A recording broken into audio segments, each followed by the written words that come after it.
इस वर्ष 28 और 29 अक्टूबर 2023 की रात्रि में शरद पूर्णिमा के अवसर पर खग्रास चंद्र ग्रहण का योग बन रहा है। और शरद पूर्णिमा पर यह योग बनने से अनेक प्रकार की भ्रांतियां इस व्रत को, इस पर्व को लेकर हमारे सामने उपस्थित हुई हैं।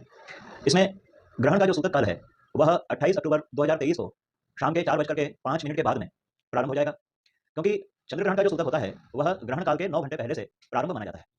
अब ऐसी परिस्थिति में आश्विन शुक्ल पूर्णिमा को अर्थात शरद पूर्णिमा को हमें व्रत करना है कि नहीं करना है, इस दिन भगवान का पूजन होगा या नहीं होगा, अथवा जो व्रत की परंपरा है उसके अनुसार भगवान को खीर का भोग लगाया जाएगा अथवा नहीं। और चूंकि चंद्रमा इस दिन पूर्ण उल्लास पर होते हैं, तो ऐसी स्थिति में चंद्रमा के द्वारा अमृत वर्षा की जाएगी या नहीं, ऐसे बहुत से प्रश्न उपस्थित हुए हैं। आइए इन पर क्रमशः हम लोग चर्चा करते हैं। देखिए, जो धर्मशास्त्रों का विधान है उसके अनुसार कर्म लोको न कर्तव्य, कर्म का लोप कभी भी नहीं किया जा सकता।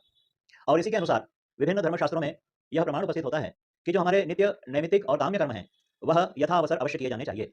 तो जो शरद पूर्णिमा है, इस शरद पूर्णिमा में तीन महत्वपूर्ण काम है। पहला, यह कोजागर व्रत है, अर्थात भगवती महालक्ष्मी का जन्मोत्सव इसी दिन मनाया जाता है। भगवती का प्राकट्य इसी दिन हुआ था, और इसलिए इस व्रत को कोजागर व्रत कहा जाता है। विशेष करके जो हमारे पूर्वी प्रांत हैं देश के, उनमें कोजागर व्रत की परंपरा बहुत ही विशद और व्यापक रूप से प्राप्त होती है। इसमें यह विधान है कि मध्यरात्रि में भगवती महालक्ष्मी भ्रमण करती हैं और अपने भक्तों के घर में प्रवेश करते हुए उनके द्वारा ये देखा जाता है कि कौन जाग रहा है, कौन जागती, ऐसा, जिसे ये हमारी जो पारंपरिक भाषा है, जो गांव की भाषा में है कि कौन जाग रहा है, कौन जाग रहा है, कह जागृति, ऐसा वह उद्घोष करती हैं। और इस समय मध्यरात्रि में जो भी साधक भगवती की साधना करता हुआ मिलता है, उनकी पूजा करता हुआ मिलता है, तो उसके समस्त कष्टों को भगवती महालक्ष्मी दूर करती हैं, ऐसा हमारे धर्मशास्त्रों में उल्लेख है। तो यह मध्यरात्रि का व्रत हुआ। दूसरा, इसमें भगवान इंद्र की पूजा की जाती है विशेष रूप से, और भगवान श्री कृष्ण का भी पूजन इसमें सम्मिलित है। तो ये जो हमारे तीन देवताओं का विशेष रूप से यहाँ पर पूजन होता है, इंद्र का पूजन है, भगवती महालक्ष्मी का पूजन है और भगवान कृष्ण का पूजन है, ये परंपरा के अनुसार किया जाना है। अब इस दिन शरद पूर्णिमा को खंडग्रास चंद्र ग्रहण होने के कारण अब इसमें क्या विधान किया जाएगा, ये बड़ा इस समय भ्रम का वातावरण निर्मित कर रहा है।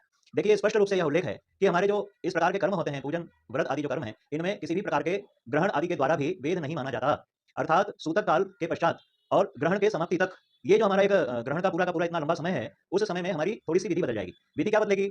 ग्रहण के पूर्व स्नान आदि करके, और हमारा जो यह नैमित्तिक कर्म है, जिन घरों में, जिन समाज में, जिन परिवारों में अनिवार्यतः इस व्रत को और इस पूजा पद्धति को अपनाया जाता है, वह ग्रहण काल के पूर्व स्नान आदि करके बगैर किसी का स्पर्श किए हुए और यथाविधि पूजन करेंगे। क्योंकि यह स्पष्ट रूप से है कि किसी भी प्रकार की पूर्णिमा अथवा अमावस्या को, चाहे चंद्र ग्रहण हो या सूर्य ग्रहण की स्थिति बन रही हो, यदि नैमित्तिक कर्म अनिवार्य हो तो उस कर्म का लोप नहीं किया जाएगा। अर्थात सूतक काल में भी या ग्रहण अवधि में भी भगवान का पूजन आदि विधान किया जा सकता है। दूसरी बात ये ध्यान रखें कि इसमें जो मंदिर के पट बंद करने का एक प्रचलन चल गया है, ऐसा कहीं धर्मशास्त्रों में विधान उपलब्ध नहीं है।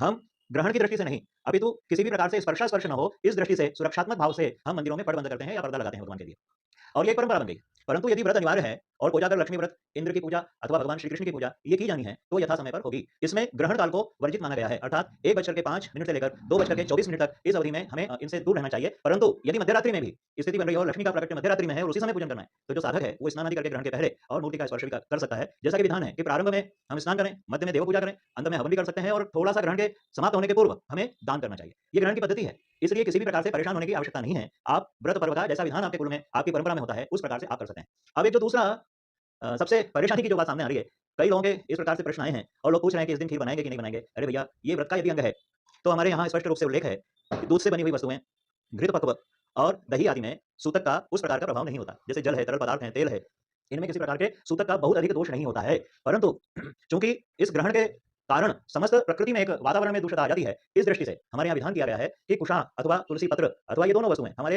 विभिन्न पदार्थों में हम डालकर रखते हैं, हमारे घर में ही परंपरा मिलती है। तो इसमें ये करें कि जब 4:05 से ग्रहण का वेद, ग्रहण का सूतक काल प्रारंभ होगा, उसके पहले बढ़िया खीर बनाएं। अब खीर किसकी बनाना है ये विचारणीय है, क्योंकि ग्रहण काल में अन्न का निषेध होता है। तो अन्न के स्थान पर, अर्थात चावल के स्थान पर, आप मोदन की खीर बना सकते हैं, आप मेवे आदि की खीर बना सकते हैं, आप मखाने की खीर बना सकते हैं, या जो लोग साबूदाना पसंद करते हैं उसकी खीर बना सकते हैं। बढ़िया खीर बनाएं और वेद शुरू होने के पहले भगवान को अर्पित करके और उसमें कुशा और तुलसी पत्र उसमें डाल दें, और फिर उस खीर को यथा स्थान व्यवस्थित ढंग से रखें।